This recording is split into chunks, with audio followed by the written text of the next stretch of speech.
시청자 여러분, 한 주 동안 잘 지내셨죠? 신유리입니다. 이해랍니다. 예, 지난 추석 때 네.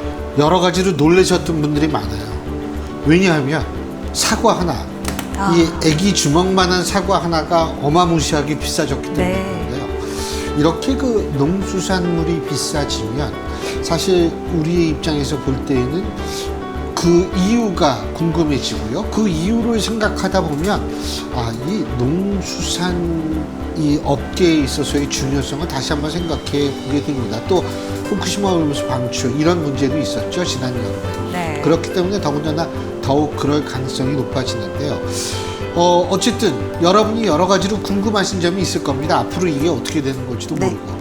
오늘 그런 궁금증 한번 여러분과 함께 풀어보겠습니다. 네. 관련 현안을 아주 가까이에서 오랫동안 살펴오신 분이어서요. 오늘 아주 자세한 얘기 들어볼 수 있을 것 같습니다. 농업농어촌 특별위원회 장태평 위원장과 오늘 얘기 나눠보도록 하겠습니다. 안녕하십니까? 네, 안녕하세요. 네. 예.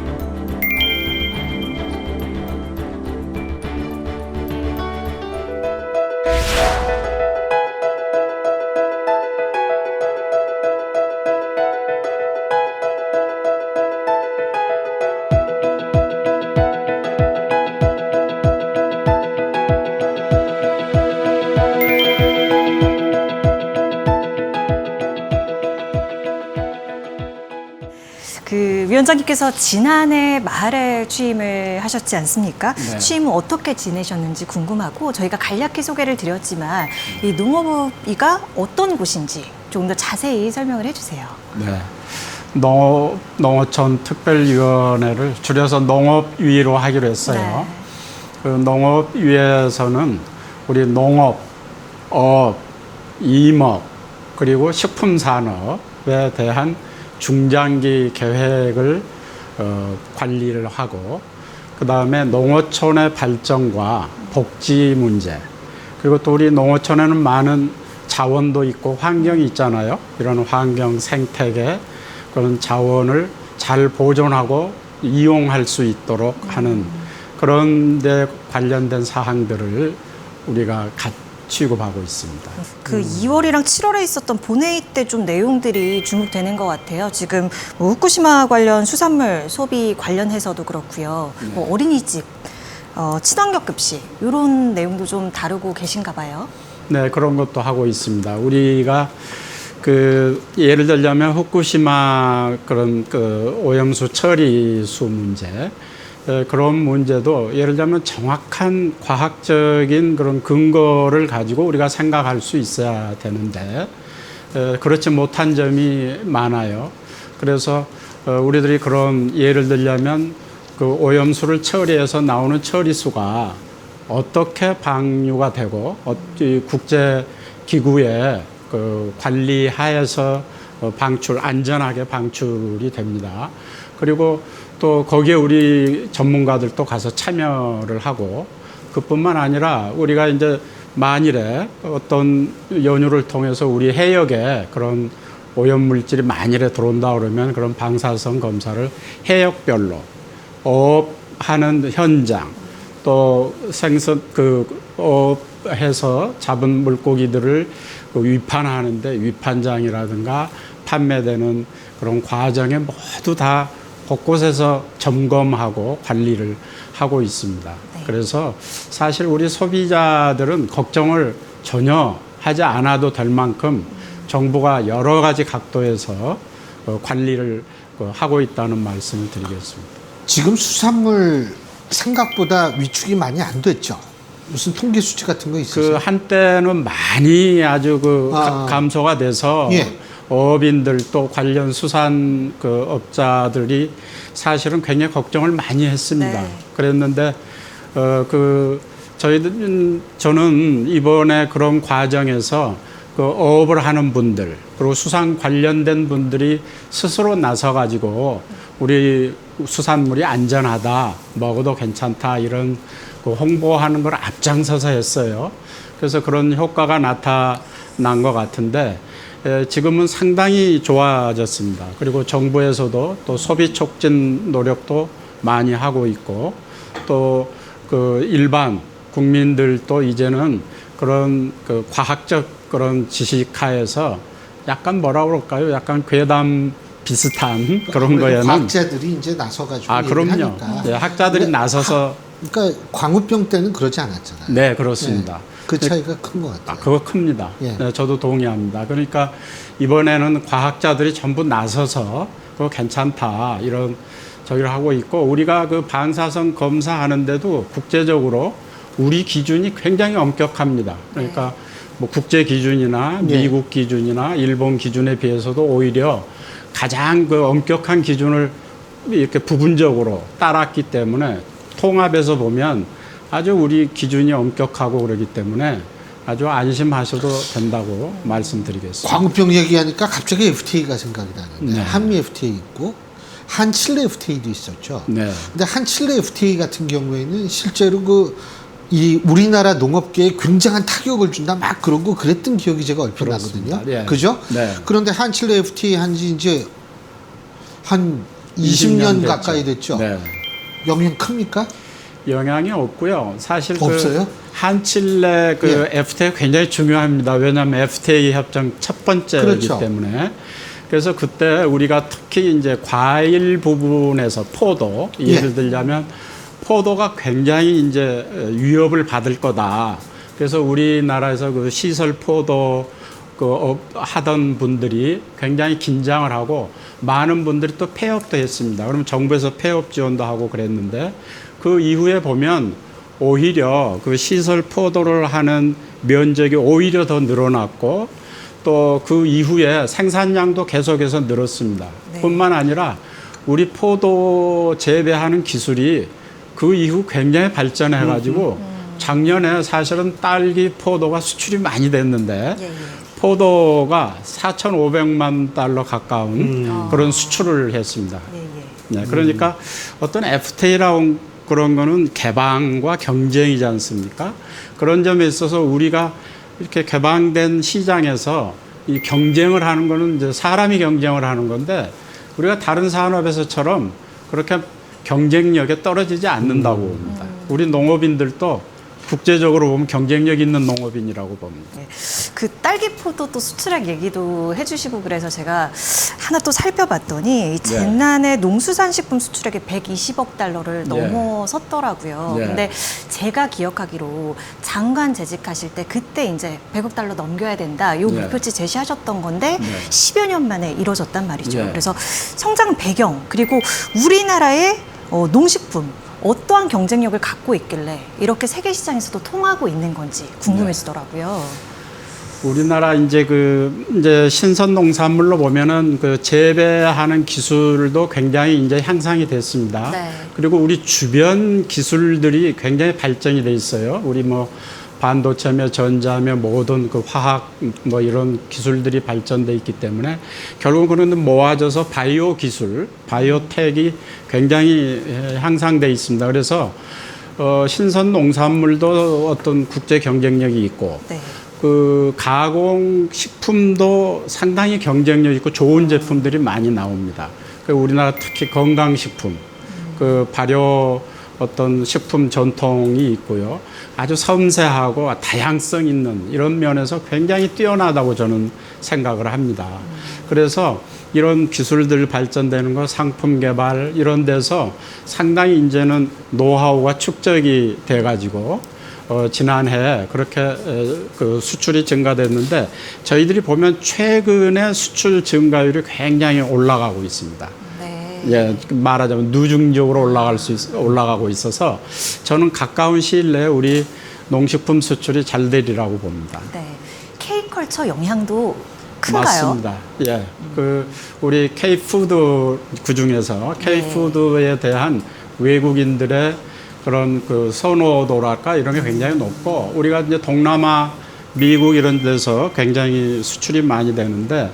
저희들 앞으로도 그쪽에서는 우리 식품에 대한 수요가 굉장히 늘리라고 봅니다. 예를 들면 어떤 게 제일 그래도 경쟁력이 있다고 보세요? K푸드 중에? 특히 딸기는 상당히 앞으로도 경쟁력이 있을 것 같습니다. 외국 네덜란드나 이런 데서 보면은 파프리카다 이런 한 종목이 뭐 수십억 달러씩 수출이 되고 있거든요. 그리고 우리가 가공식품에서는 이렇게 라면이라든가 또 과자류라든가 이런 또 그 여러 가지 가공 그 식품들이 있는데 인삼 제품도 있습니다만은 그런 것들이 그 발전되는 어떤 속도 이런 거 그리고 상품의 다양성 면에서 굉장히 아주 그 칭찬할 만큼 그렇게 발전하고 있습니다. 더구나 우리 식품 기업이 1조 이상 매출하는 상당한 대기업이죠. 네. 이런 대기업이 제가 보니까 26개나 돼요. 그리고 우리 CJ 같은 경우는 세계 식품 기업 중에 21위 정도 되는 아주 우수한 기업입니다. 앞으로 발전성이 아주 좋다고 봅니다. 근데 그 네. 독일 같은 경우는 리코리안 슈피르네라고 해가지고 배 있잖아요. 배. 예, 예. 우리나라 배가 같은 게 그렇게 흔하지가 않아요. 네. 그러니까 이 우리나라 배는 과즙 같은 게 많잖아요. 그렇죠. 근데 사실 유럽 배는 좀 오리지널 유럽 배들은 푸석푸석 되거든요. 네. 그래서 제가 볼 때에는 그걸 몰라서 지금 안 하는 거 아닌가 이런 생각도 들어가지고 뭐 수박도 수박이지만 배 같은 거 좀 이렇게 홍보도 잘하면 좋을 것 같다는 생각이 들거든요. 저도 좋으리라고 봅니다. 배, 사과, 감 이런 부분은 외국에 나가서 굉장히 호평을 받을 수 있는 그런 품목이거든요. 그런데 요즘 그 소비자들의 경향이나 외국인들의 그 어떤 저기를 보면 조금 이게 작아야 돼요.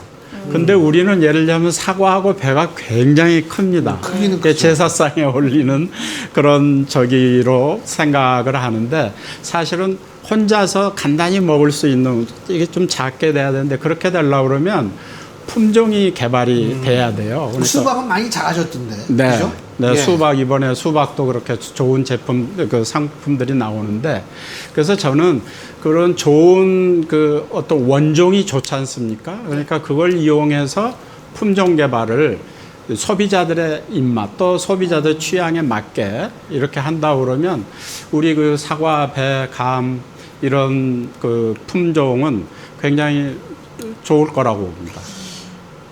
그 FTA 같은 경우도 어떻게 또 딴 나라랑 좀 합니까 이제? 지금 우리가 FTA를 엄청 많이 지금 그렇죠. 했습니다. 일본보다 훨씬 많죠. 훨씬 많습니다. 예. 우리 아마 그 수출 시장으로 하면 한 85% 정도가 FTA 적용되는 국가와 지금 무역을 하고 있습니다. 그러니까 뭐 우리는 거의 지금 다 돼 있다 이렇게 생각할 수 있습니다.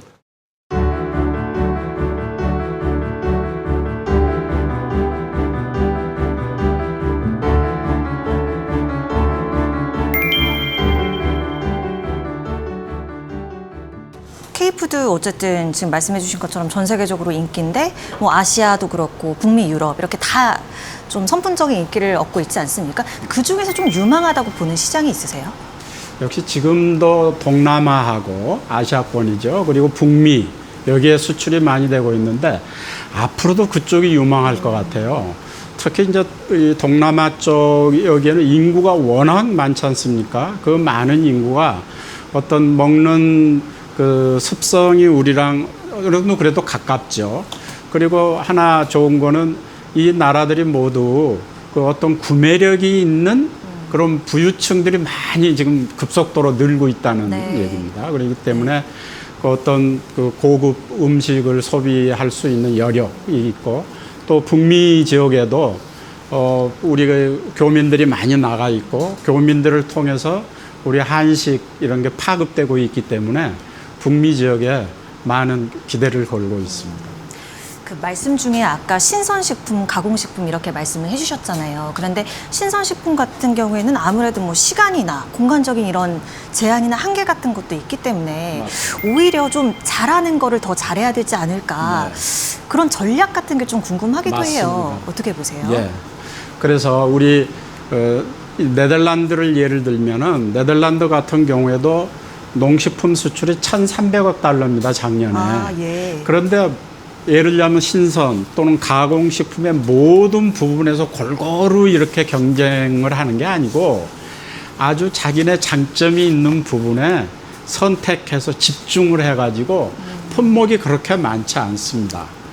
우리도 그런 식으로 해야 될 것 같아요. 지금 지적하신 대로 우리가 가장 경쟁력이 있을 부분, 그런 부분에 집중을 해서 그쪽 부분에서 R&D도 하고 사람도 기르고 어떤 그 마케팅도 하고 이런 거를 곁들여서 같이 종합적으로 하면 충분히 좋은 성과가 나리라고 봐요. 저는 우리 가공식품이 지금 예를 들자면 라면 있지 않습니까? 라면은 일본에서 처음 만들어졌다고 하지만 우리가 훨씬 더 맛있는 라면 네. 그리고 여러 그 소비층에 따라서 아주 다양화된 그런 맛있는 라면을 지금 만들고 있거든요.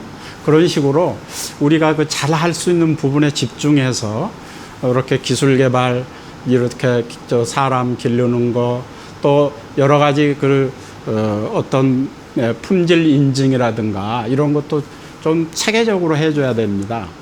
그렇게 하면 우리 그 가공식품 수출은 잘 될 수 있으리라고 봐요. 그래서 저는 우리 위원회에서 지금 팀을 하나 구성을 해서 농식품 산업 1,000억 불 수출을 하는 산업으로 만들어 보자. 네. 그래서 지금 TF를 조직해서 여러 가지 다각적인 좀 정책을 개발을 하고 있습니다. 그러니까 발족하셨는데 그 연내 그 수출 확대 방향 내놓으신다고 했는데 제가 간략히 좀 얘기 들어볼 수 있을까요?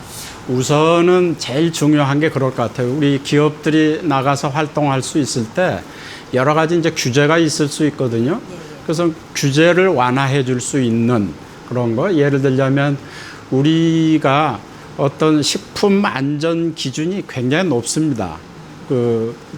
어떻게 하면 엄격하다고 볼 수 있죠. 그 엄격한 기준 때문에 수출을 하려고 그랬더니 예를 들자면 수출 국가에서는 그걸 규제를 안 해요. 그런 것까지 우리는 규제를 하기 때문에 그런 것들은 우리가 수출을 그 기준으로 해서 융통성 있게 그런 것도 그 적용할 수 있도록 하고 또 그중에는 우리만 가지고 있는 엄격한 규제도 좀 다시 한번 생각해 볼 필요가 있다고 봐요. 그런 것뿐만 아니라 이제 관세 장벽, 비관세 장벽 많이 있을 수 있는데 그런 것들을 파악을 해서 정부 차원에서 노력을 해서 기업의 수출을 지원할 수 있도록 그렇게 해보겠습니다. 근데 요새 일본 보니까요. 중국이 수산물을 수입하지 않겠다고 하니까 일본이 난리가 났어요. 맞아요. 네. 그죠? 막 자신들이 막 돈 써가면서 산다 이렇게 한계가 있을 정도인데 이거를 보면서 우리가 뭘 느껴야 되냐 하면 우리도 수출 수입선의 다변화가 필요하지 않나 이런 생각이 드는데 지금 상황이 어떻습니까?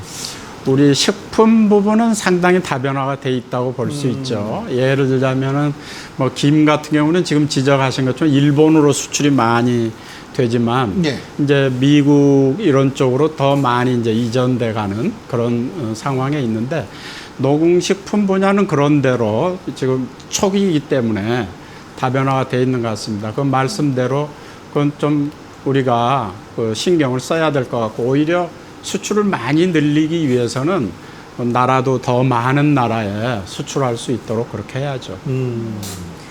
그 WTO 협정에 따라서 내년부터 농어민 수출 물류비 지원이 중단이 되지 않습니까? 그래서 이제 농어민들 같은 경우에는 비용 상승 우려에 굉장히 상당히 노출이 돼 있는 상태입니다. 이에 대한 좀 해소 방안이 있을까요? 우리가 초기 이제 수출을 지원하기 위해서 이제 물류비 지원을 했는데요. 그게 이제 곤란하게 되기 때문에 이제 중단이 됩니다. 내년부터. 그렇게는 하지만 그 수출하는 과정에 이제 R&D라든가 또는 어떤 그 수출 그 루트 중소기업인데 예를 들면 그 중소기업이 어디를 통해서 수출할지 그런 이제 어떤 수출 채널이라고 볼 수 있는데 그런 정보 그다음에 신시장 개척하는 그런 문제들 또 어떤 식품전이나 이런 데도 참가하고 이런 여러 가지 이제 그 부수적인 그런 그 행동들이 있잖아요. 그런 부분에 대한 지원을 정부가 좀 체계적으로 하겠다고 나서고 있습니다. 그래서 물류비는 삭감이 됐지만 그 수출 과정 절차 이쪽 부분에 지원하는 예산은 오히려 늘었습니다. 그래서 걱정 안 하셔도 될 것 같습니다. 그 위원장님 예전에 장관도 하시고 또 여기 위원장도 지금 맡고 계신데 솔직하게 우리나라 농업의 미래나 어업의 미래를 밝게 보십니까? 네, 저는 밝게 봅니다. 그러니까 제 아들이 농업이나 어업 하겠다고 그러면 해라. 이렇게 하겠습니다. 그 이유는 그 이유는 뭐냐면 우리 농업은 지금 낙후되었기 때문에 혹 그러고 오해해가지고 사양산업 이런 말을 하는 사람들이 있어요. 사양산업이 아니고 낙후산업입니다. 그런데 요즘에 워낙 이제 그 첨단 기술들이 발전해가지고 이 기술을 접목을 하면은 생산성이나 이런 게 아주 엄청나게 늘어요. 그러니까 예를 들면 재배도 마찬가지입니다. 꼭 스마트팜 속에서만 생산성이 느는 게 아니고 이런 노지, 일반 농지에서도 잘하는데 지금은 AI로 해서 드론으로 하고 그 어떤 그 경운이나 이런 것도 기계가 다 알아서 하지만은 비료 주고 농약 뿌리고 이런 또 측정하고 이런 거를 전부 이제는 자동 기계 내지는 AI가 하거든요. 그래서 생산성이 굉장히 올라갑니다. 그러니까 그거를 옛날식으로 그 땀 흘리고 노동을 통해서 하던 농업만 생각하면은 우리 청년들한테 뭐 가지 말라 할지 모르지만은 이제는 그렇게 땀 흘리지 않고 정말 어떻게 보면 넥타이 메고 회사 출근해서 농업 회사에 가서 농업을 하고 그러면서 소득은 다른 분야보다 더 많이 낼 수 있는 그런 분야가 나는 농업 어업이라고 생각을 해요. 그 스마트팜 말씀하셨는데요. 스마트팜이라는 거는 구체적으로 뭐예요, 이게? 스마트팜은 이렇게 생각하시면 됩니다. 유리 온실 또는 비닐 이제 온실이 있잖아요. 그 온실이라는 건 뭐냐면 이제 자연 조건을 완전히 이제 조절을 하는 거죠. 우리 인간들이. 그러기 때문에 거기에는 예를 들자면 딸기를 기른다. 그러면 딸기가 가장 좋아하는 온도, 빛, 어떤 습도, 그다음에 탄산가스 뭐 이런 것들을 다 조절을 해 주거든요. 이제 그런 거부터 스마트팜이라고 시작이 되는데 옛날에는 사실은 그걸 다 자동으로 제어될 수 있도록 그러니까 무슨 말이냐면 딸기는 몇 도에서 기른다, 습도는 어디다, 뭐 이런 거 좋아하는 그게 있으면 정해줘서 그거를 설정을 해두면은 이 기계들이 자동으로 거기에 맞춰서 돌아가잖아요. 이제는 그걸 뛰어넘어서 AI로 합니다. 그러니까 무슨 얘기냐면 막 싹을 터서 나올 때부터 꽃을 피우고 열매를 맺을 때까지 그 조건들이 다 다르거든요. 식물이 가장 좋아하는 조건을 AI가 파악을 해가지고 그때그때 조건을 조성을 해주는 거죠. 그렇기 때문에 그 어떤 생산성이 엄청나게 더 늘어나죠. 그런 모든 거를 스마트팜이라고. 그런 것도 수출할 수 있는 거 아니에요? 우리가? 그렇습니다. 그래서 우리가 저기 UAE에 전번에 대통령 가셨을 때에 5,600만 달러치 수출할 수 있도록 MOU를 했는데 요즘 젊은 이들 그 스마트팜 하는 친구 중에 저한테 그런 얘기를 하더라고요. 자기가 이렇게 해보니까 자기가 장점을 가진 거는 이 스마트팜에 운용되는 소프트웨어를 자기네가 제일 잘할 수 있다는 거예요. 그러니까 여기서 농업을 하지만 농업에 그런 소프트웨어를 잘 개발하고 관리하는 거를 우리 국내 스마트팜에도 팔고 뿐만 아니라 그걸 수출도 하겠다고 그렇게 하는 젊은이가 있습니다. 네. 마지막으로 위원장님, 이 농업 특위에서 꼭 이루고 싶으신 목표가 있으시다면요? 네. 저는 지금이 농업도 그렇고 어업도 임업도 다 마찬가지인데 좀 굉장한 어떤 변혁기에 있습니다. 그러니까 구조조정기라고 볼 수 있죠. 첫 번째가 뭐냐면 인구 절벽 때문에 일할 사람이 없고 또 농업이나 어업을 하는 사람이 없어요. 그래서 이렇게 그 하는 사람도 부족하고 또 거기에 노동력도 부족하기 때문에 이걸 기계로 대체할 수밖에 없습니다. 그러니까 그런 식으로 어떤 세대 교체도 잘 이루어져야 되고 그 속에서 기계화도 잘 이루어져야 되고 또 이런 과학 기술들이 접목이 돼야 되니까 많은 자본이 필요합니다. 그러면 투자 자금이 이렇게 들어가줘야 되는데 그런 구조조정이 잘 이루어져서 우리 성장 산업, 미래 먹거리 산업이 될 수 있도록 그렇게 준비를 하면 좋겠고요. 아까도 말씀드렸지만 식품 산업이 굉장히 중요합니다. 그러니까 식품 산업 발전시켜서 우리 농수식품 다 합쳐서 우리도 1,000억 달러 이상 수출하는 그런 나라로 만들었으면 좋겠고요. 하나 덧붙여서 하면 이런 일들을 우리는 전부 그 사업을 하는 분들이 작아요. 규모가 국제적으로 보면. 그러니까 이 사람들이 잘 뭉쳐서 할 수 있도록, 그게 협동조합입니다. 그런 것이 확산될 수 있도록 그렇게 노력을 하고 싶습니다. 알겠습니다. 뭐 요새 특히 이제 젊은 사람들 중에서도 귀농하고 귀어하는 분들, 젊은 사람들도 많은데, 어쨌든 제가 볼 때에는 젊은 사람들도 한번 도전해 볼 만한 그런 분야라는 생각이 오늘 말씀 들으니까 듭니다. 이게 뭐 저는 나이를 들었습니다만 젊은 사람이 자꾸 많아져야지 이 산업이 좀 역동적이고 미래가 있어 보이거든요. 예. 오늘 그런 의미에서 아주 귀중한 시간이었던 것 같습니다. 오늘 말씀 잘 들었습니다. 고맙습니다. 네, 감사합니다. 네. 여러분, 농업이라는 거 굉장히 중요합니다. 우리 먹거리의 문제이자 농업, 어업 다 그렇죠. 이 중요한 부분이고 또 그만큼 이것이 앞으로 미래에서도 상당한 가치를 창출할 수 있는 그런 부분이기 때문에 우리가 좀 더 관심을 기울여야겠다라는 생각이 오늘 절로 들었습니다. 네, 저희는 다음 이 시간에 인사드리겠습니다. 함께해 주신 여러분 고맙습니다. 고맙습니다.